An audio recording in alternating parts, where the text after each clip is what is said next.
ইবাদত বন্দেগী করেন, খেয়াল করবেন ওই মানুষটা অনেক কি করে, অনেক নফল রোজা রাখে, অনেক নফল নামাজ পড়ে, প্রচুর ইবাদত বন্দেগী করে, ওনার ইবাদত বন্দেগীর কোনো ঘাটতি নাই, কিন্তু তিনি তার প্রতিবেশীকে কষ্ট দেয়, প্রতিবেশীর সাথে সম্পর্কটা ভালো না। নবী করিম সাল্লাল্লাহু আলাইহি সাল্লাম বলেছেন হিয়া ফিন্নার, তিনি জাহান্নামে যাবেন। তার ব্যক্তিগত আমল ইবাদত যত ভালো হোক, তিনি নফল রোজা করেন, নফল নামাজ পড়েন, এত কিছুর পরও প্রতিবেশীকে যদি কষ্ট দেয় তো নবী সাল্লাল্লাহু আলাইহি সাল্লাম বলেছেন সে জাহান্নামে যাবে। এরপরে বলা হয় ইয়া রাসূলুল্লাহ, আরেকজন আছে যিনি মৌলিক মোটা মোটা 5 ওয়াক্ত ফরজ নামাজ পড়েন, অতিরিক্ত নফল নামাজ পড়তে সুযোগ পান না, তিনি হারাম কাজগুলো থেকে বেঁচে থাকেন, অন্যান্য ছোটখাটো অন্যান্য নফল আমলগুলো করার সুযোগ পান না, কিন্তু তার দ্বারা কোনো মানুষ কষ্ট পায় না। প্রতিবেশীর ব্যাপারে তিনি খুব অ্যালার্ট থাকেন যে আমার দ্বারা কোনো কষ্ট আমার প্রতিবেশীর হচ্ছে কিনা। নবী সাল্লাল্লাহু আলাইহি সাল্লাম বলেছেন এই লোকটা জান্নাতে যাবে। মোহতারাম হাজরিন, নবী আলাইহিস সালাম আরো বলেছেন একজন মানুষ আরেকজন মানুষের সাথে চুপো চুপে কানে কানে কথা বলছে, কানে মুখে কথা বলছে, এই যে কানাঘুষা করছে সেখানে আরো একজন মানুষ আছে, তার কাছ থেকে লুকিয়ে এই দুইজন যে কানাঘুষা করছে, নবী করিম সাল্লাল্লাহু আলাইহি সাল্লাম বলেছেন এই কাজটা করার কারণে ওই লোকটার কষ্টের কারণ হলো, এবং এটা গুনাহের কথা, এটা কোনো নাজায়েজ কথা না, এটা কোনো জায়েজ কথা না যে আপনি দুজন মিলে কোনো এক জায়গায় কানাঘুষা করবেন, সেখানে তৃতীয় আরেকজন আছে, তাহলে লোকটা মনে কষ্ট পাবে যে আমার থেকে তারা গোপন করছে, কি এমন কথা। যদি আপনার কানাঘুষা করতে হয় তো এমন কোনো জায়গায় চলে যান যেখানে এরকম কোনো মানুষ নেই যিনি মনে কষ্ট করতে পেতে পারেন, তাহলে আপনার কোনো আচরণ দ্বারা কারো কষ্ট হতে পারে, এটাও আপনার গুনাহের কারণ হবে, আপনি টেরই পাচ্ছেন না আপনার আমলনামায় গুনাহ লেখা হচ্ছে। মোহতারাম হাজরিন, এই ধরনের গুনাহ আমাদের আমলনামাতে খুঁজলে দেখা যাবে ভরপুর ভাবে এরকম অপরাধ আছে। শহর জীবনের কয়েকটা গুনাহের, মানুষকে কষ্ট দেওয়ার কয়েকটা দৃষ্টান্তের কথা বলি।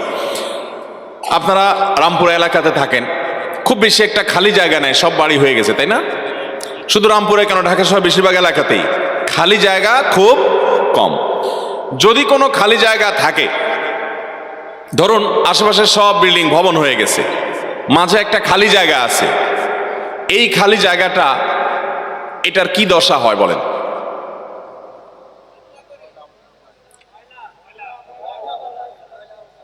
খেলাধুলা করার সুযোগ পান সেরকম খালি জায়গা কয়টা আছে? বেশিরভাগ জায়গাগুলো ময়লার বাগাড়ে পরিণত হয়, ঠিক কিনা বলেন? একজন মসজিদে যাচ্ছে ফজরের নামাজ পড়ার জন্য, 5 ওয়াক্ত নামাজের মধ্যে সবচেয়ে গুরুত্বপূর্ণ নামাজ আসর এবং ফজরের নামাজ। মুনাফিকের খাতা থেকে নাম কেটে যায় ফজর এবং এশা যে পড়তে পারে, আর ফজর এবং এশা যার জন্য পড়া কষ্টকর, মুনাফিকের লক্ষণ তার ভিতরে আছে। তাহলে একটা মানুষ যখন ফজর নামাজ পড়তে যায় সে তো সমাজের এলিট শ্রেণীর মুসলমান, ক্রিম মুসলমান, সবচেয়ে আপার ক্লাসের মুসলমান। এই আপার ক্লাসের মুসলমানটা ফজর নামাজ পড়তে যাওয়ার সময় অনেক সময় দেখা যায় কোনো কোনো মানুষকে, আমি তো বহু দেখেছি ঢাকায়, যে আপনার ময়লার পলিথিনটা বাসা থেকে নিয়ে উনি ফজর নামাজ দিকে যাচ্ছেন, যাওয়ার সময় নিজের বিল্ডিং এর সামনে একটা খালি জায়গা আছে, উপর থেকে ছুঁড়ে ফেলে দিলেন খালি জায়গা দিয়া, উনি বিসমিল্লাহ বলে ছুটছেন হয়তো আবার, এরপর তিনি মসজিদে চলে গেলেন। এরকম মুসলমান আমাদের সমাজে খুব অল্প না অনেক বেশি? এই যে কাজটা করলাম, কাজটা কি হালাল হলো না হারাম হলো? হারাম। এরপরে আপনি চিপস খেয়ে বিস্কিট খেয়ে আপনি ঠোঙাটা আস্তে করে ছেড়ে দিলেন রাস্তায়, এই ঠোঙাটা বাতাসে নিয়ে ফেললো ড্রেনে, এই ড্রেনে পানি জমলো এবং জলাবদ্ধতা তৈরি হলো, সামান্য বৃষ্টিতেই সব তলিয়ে গেল। এমনিতেই নানা দিক থেকে অবকাঠামোগত দুর্বলতা তো আছেই, এর মধ্যে আবার আপনি মরার উপরে খড়ার ঘাড় মতো করে ঠোঙ্গা ফেলাইলেন। আপনার ঠোঙ্গা আপনার মতো এরকম আরো 100 জন ফেললো, 200 জন ফেললো, এগুলো যেতে যেতে ড্রেনে জ্যাম হয়ে এলো, পানি জমে গেল। এমনকি ওই পানি থেকে, সেখান থেকে আপনার এডিস মশা জন্ম নিয়ে সেই মশা কোনো মানুষকে কামড় দিয়ে ক্ষতিগ্রস্ত করে, অসুস্থ করে, এমনকি মৃত্যুর মুখেও পতিত করতে পারে। আপনি কিন্তু জানলেন না, ওই যে ফেলে দিয়ে চলে গেলেন। ডাব খেয়ে ডাবের খোসাটা, মালাটা আপনি ফেলে দিয়ে চলে গেলেন, এই মালা সেখানে বৃষ্টির পানি জমলো, সেখানে মশা তৈরি হলো, সেই মশার মধ্যে এডিস মশা তৈরি হয়ে সেই মশা কোনো মানুষকে দংশন করে দেখা গেল তার ইমিউন সিস্টেম দুর্বল বা কোনো কারণে সে মৃত্যুমুখে পতিত হয়ে গেল বা সাফার করলো, অনেক টাকা খরচ হয়ে গেল। এই ধরনের আমাদের অজান্তে গুনাহ হয় কি হয় না বলেন? কিন্তু এই কাজগুলোকে আমরা কি গুনাহ মনে করি? কয়জন মানুষ গুনাহ মনে করি বলেন?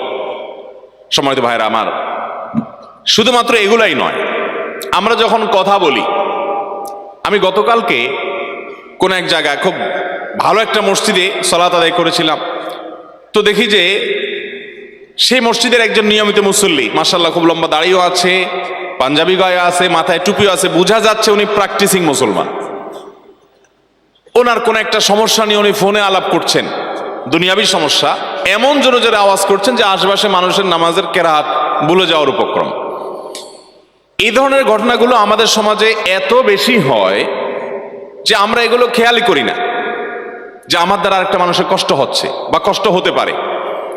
আপনি ঢাকা শহরের সর্বত্র দেখবেন যে প্রায় সময় বিয়ে শাদী উপলক্ষে একটু বেশি দেখা যায়, অন্য সময় দেখা যায় যে হাই ভলিউমে গানের আওয়াজ শুনি আমরা। আছে না নেই? আমাদের তরুণরা হাই ভলিউমে গানের আওয়াজ শোনার অভ্যাস আছে না নেই? তরুণদেরকে যদি বলেন যে ভাই গান শুনতে চান শুনেন, আপনি আস্তে শুনেন, আপনি জোরে আওয়াজ দিয়ে শুনছেন কেন? তো যুবক পোলাপান অনেক সময় বলে, হুজুর এটা হাই ভলিউমে শুনলে এটা একটা আলাদা একটা ফিলিংস আছে। এটা তো আপনাদের বোঝার কথা না।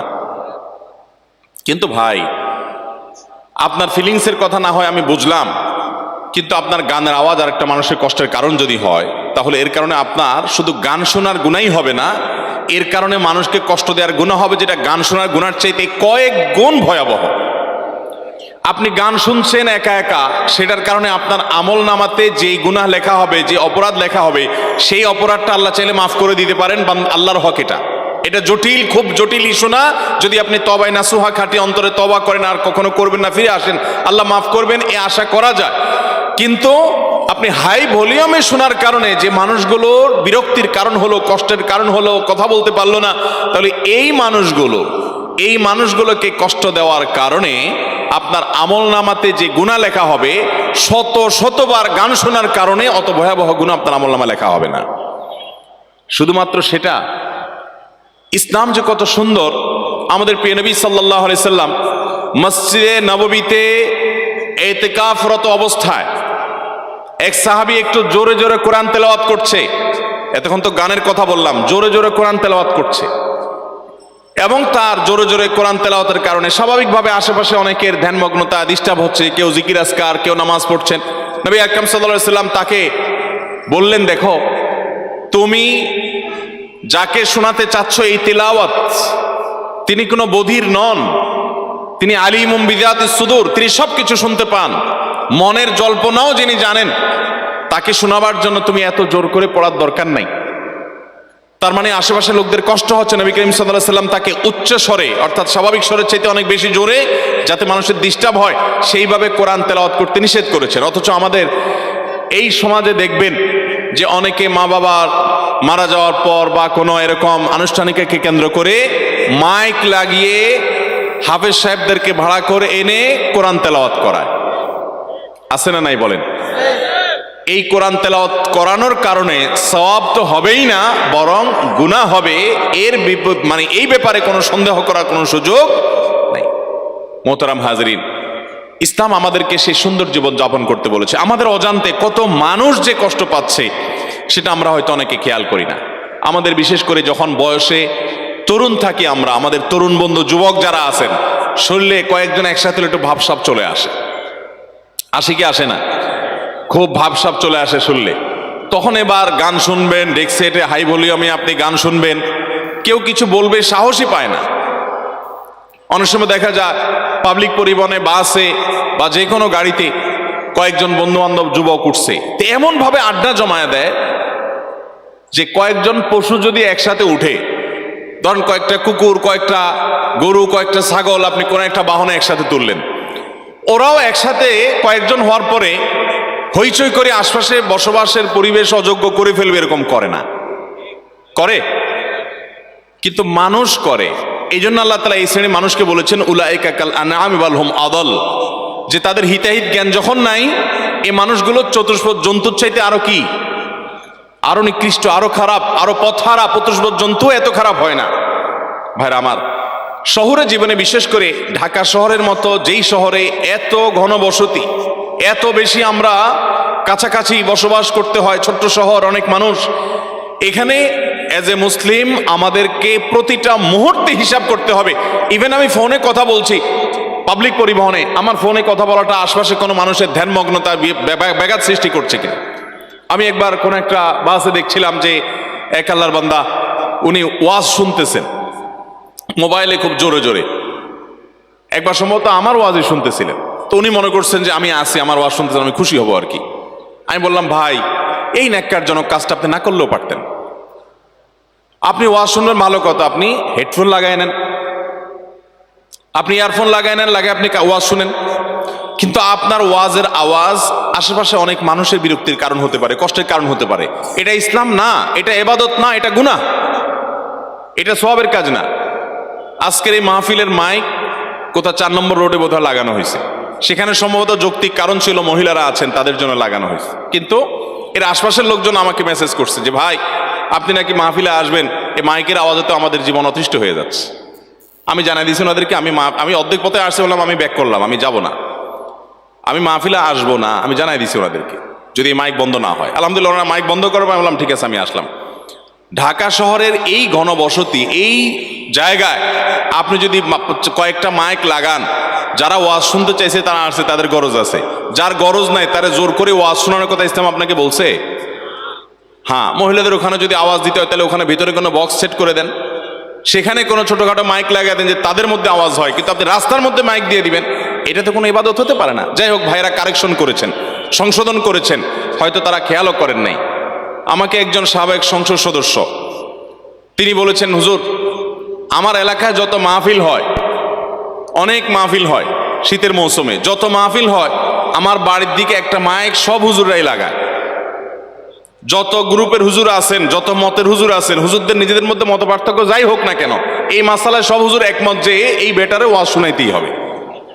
এই জন্য মাইকটা আমার বাড়ির দিকে একটা লাগায় দেয়, এমন ভাবে লাগায় দেয় যেদিন মাহফিল হয় ওই দিন আমরা বাসায় ছটফট করা ছাড়া উপায় নাই। কারণ আমরা অনেকে হার্টের রুগী, অনেকে বৃদ্ধ মানুষ আছে বাসায়, মোবাইলে কথা বলার মতো কোনো অবস্থা থাকে না ওই 12টা-1টা পর্যন্ত, হুজুরদের ওয়াজ থামার আগ পর্যন্ত। ভাইরা আমার, এটা ইসলাম না, এটা দিন না। আপনি যদি গ্রামীণ পরিবেশ হয় যে ঠিক আছে আশেপাশে সব মানুষ ওয়াজ শোনার জন্যই প্রস্তুত, সেখানে আপনি মাইক বাইরে লাগাতে পারেন, সেটাও সহনীয় পর্যায়ে, যাতে বিরক্তির কারণ না হয়। এই এলাকাতে অন্য ধর্মের মানুষ থাকতে পারে কি পারে না, তারা আমাদের এই ওয়াজ শোনার জন্য তো প্রস্তুত না। কিন্তু আমি জোর করে যদি শোনাই, একটা হলো তার কাছে মৃদুভাবে এর আওয়াজ চলে গেল, সেটা একটা বিষয়, কিন্তু আমি জোর করে শোনালাম, এটা ইসলাম হতে পারে। আল্লাহ আমাদেরকে বুঝার তৌফিক দান করুন।